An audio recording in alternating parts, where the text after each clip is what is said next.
Shalom, shalom, family. This is Yahudu from YAH'S Assembly. Uh, Getting back into Psalm a day. Today we'll be reading Psalms 7 and Psalms 8. So let's get into it. O Yahuwah, my Elohim, in thee do I put my trust, my amunah, my faith. Save me from all them that persecute me and deliver me. So now David, we all know that David was a mighty man of war. But he always remembered not to make flesh his arm and to not be welled up with that spirit of pride, because vengeance is Yahuwah's.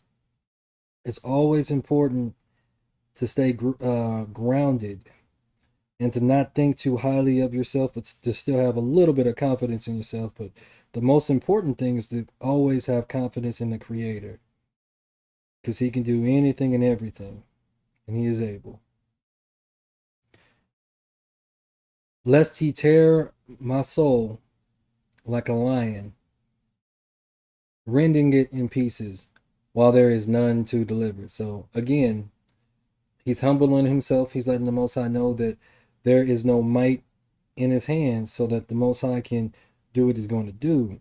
Again, this is what Yahusha was always talking about when he gave the love thy neighbor and to turn the other cheek, because in these contexts, that was their neighbors were their own people, just like David. These are his own people trying to kill him. O my Elohim, if I have done this, if there be iniquity in my hands, if I have rewarded evil unto him that was at peace with me, yea, I have delivered him that without a cause is mine enemy. So how many of us have been persecuted, wrongfully accused of stuff from people, even though we delivered them or helped them out in situations? But they want to go and run tell that about something that you had nothing to do with, you know. So that's why we got to remember, that's what prayer is for. So right now, David, he's using Takina. He's praying for a favor because he knows that he has not wronged this man. Okay. Let the enemy persecute my soul and take it. Yea, let him tread down my life upon the earth and lay mine honor in the dust, Selah. So David knew that he had been nothing but honorable. There was no guilt to him. There was no iniquity to him in that situation. So instead of being prideful and trying to go and handle the situation himself, he again humbled himself and he prayed. That's important today. We have to humble ourselves and pray. Arise, O Yahuwah, in thine anger.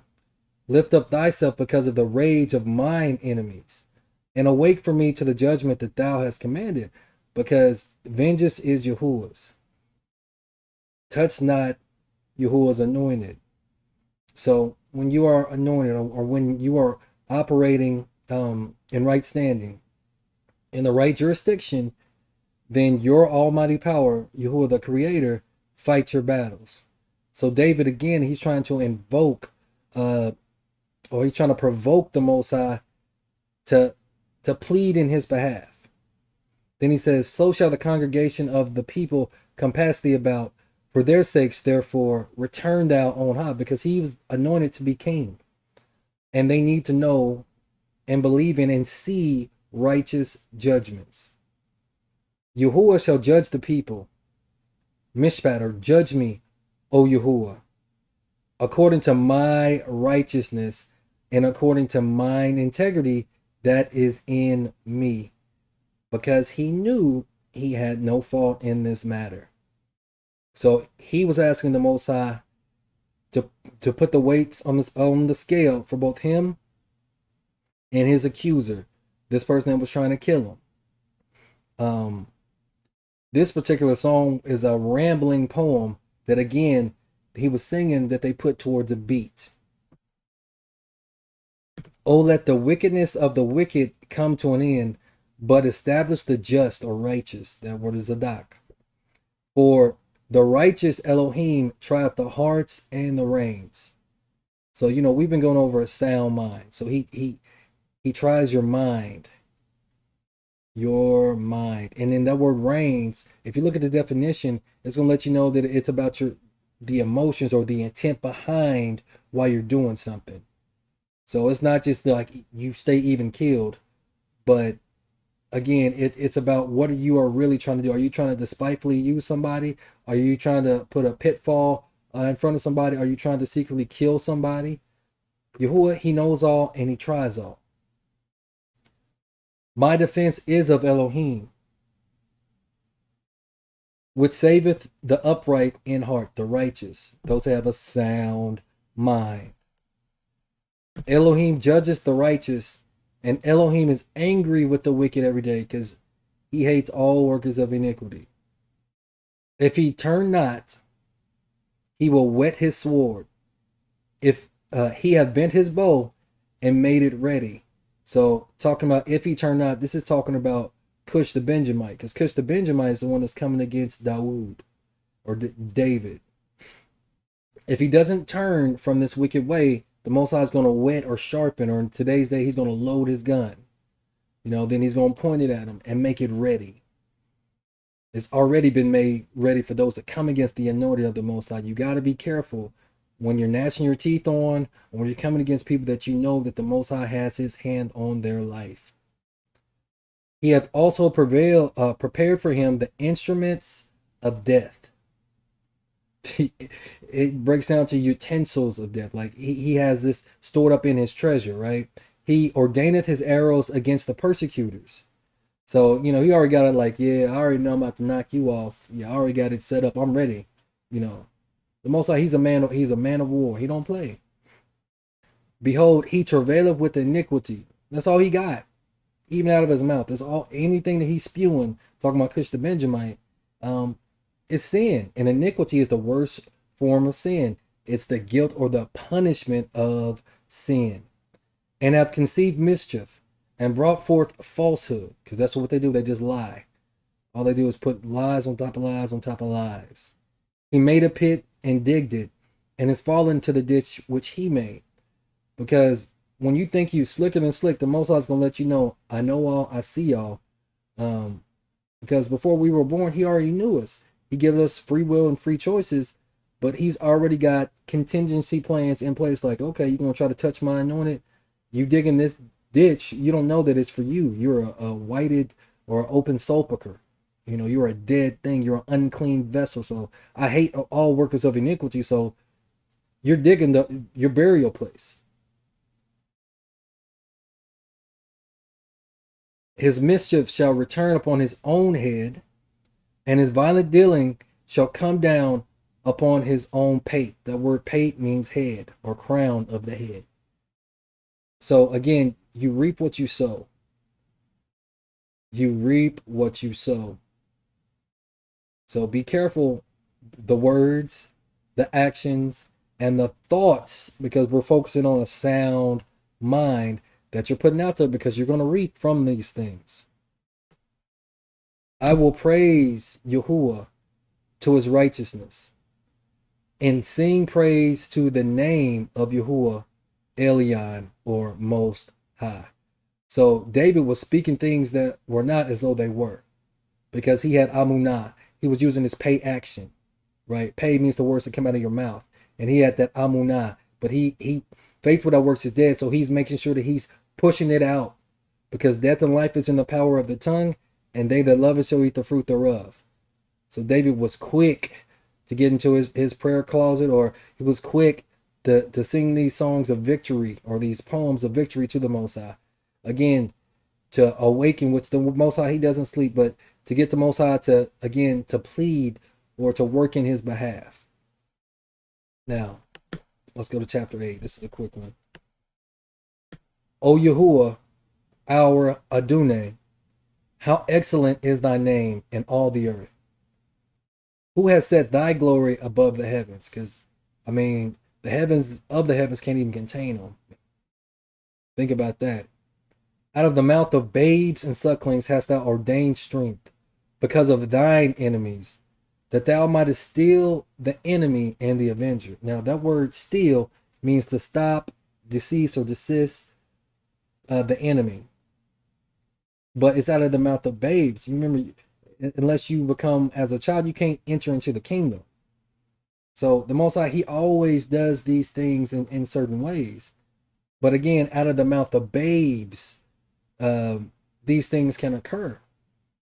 So the Most High, man, his ways are so far above our ways. Sometimes I try to think and try to figure out what he's doing, or why did he do this and why did he do that? Why did you love this person even though they did all this? And why did you hate this person even though they didn't do as much as it appears to this person? But it comes down to the heart, because he tries the heart and the reins.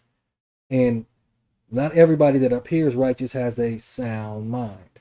That's something you got to actively work on. That's something that even when you're given it, you can't be too prideful in it, because there's still much more for you to learn. Because a sound mind, it's self-discipline, it's self-control, it's completeness, it's wholeness, it's healthful, and it is your healing and a manifestation of the things that the Most High wants for you to have. So David, man, that's why we always have to focus on the mercies of David, because in the end, he said he's going to raise again the tabernacles of David. So we need to slow down and go back to David and figure out what it was so important about the mercies of David and why that tabernacle is going to be reestablished. When I consider thy heavens, the work of thy fingers, the moon and the stars, which thou hast ordained, what is man that thou art mindful, and the son of Adam that thou visited him? I mean, do y'all ever just sit back and just think like, man, the Most High, he really loves me. I mean, just think about it. Little old you, wherever you are in the world, the Most High cares enough about you, to create your parents, to have you, to put food on your table, clothes on your back, to give you a mind, to give you free will. Like, what is man for him to visit you, for him to think about you? In that definition, it says to care to, like a lot of times, we kind of belittle ourselves when we're literally the apple of the Most High's eye. But all we got to do is be obedient. And then when we fall, because a just man falls 7 times, but he gets up. You don't stay there. We got to stop making excuses. Because really, what is man? I mean, like Thanos did with a snap, he could end all of this. Because ain't none of us worthy. We all got to work out our salvation with fear and with trembling. For thou hast made him a little lower than the Elohim, and has crowned him with glory and honor. Because it's crazy, because he gave us dominion over all things. What is man to where when we're doing the things that are pleasing to him, and we're seeking him out, we're reading, we're meditating, we're praying, we're fasting, we're operating in a sound mind, that the Most High, he will cause the angels to work in our behalf, a lot of times at our behest, or what we ask them to do, or sometimes it's what we direct them to do. How do you think Elijah was able to cast fire down from heaven? I mean, think about it. We are created lower than the Elohim, but then we're going to judge the Elohim in the end. Like, I don't think we value the position that the Most High is trying to place us in. But sooner or later, we got to take it. Because the kingdom, it suffereth violence, and the violent take it by force. Thou hast madest him to have dominion over the works of thy hands. Thou hast put all things under his feet, all sheep and oxen, yea, and the beasts of the field, the fowl of the air, and the fish of the sea, and whatsoever passeth through the sea, through the paths of the seas. O Yahuwah, our Adonai, how excellent is thy name in all the earth. Give reverence to his name, bless his name, Do the things that are most pleasing to him. Focus on managing, operating, exercising your sound mind. Fast, pray, repent, repeat. So all praises to the Most High Yah. Praises, honor, and glory to our Adonai, Yahushua HaMashiach. Thank y'all for fellowshipping with me tonight. And this is your Ak Yehuda from Yah's Assembly again. Shalom.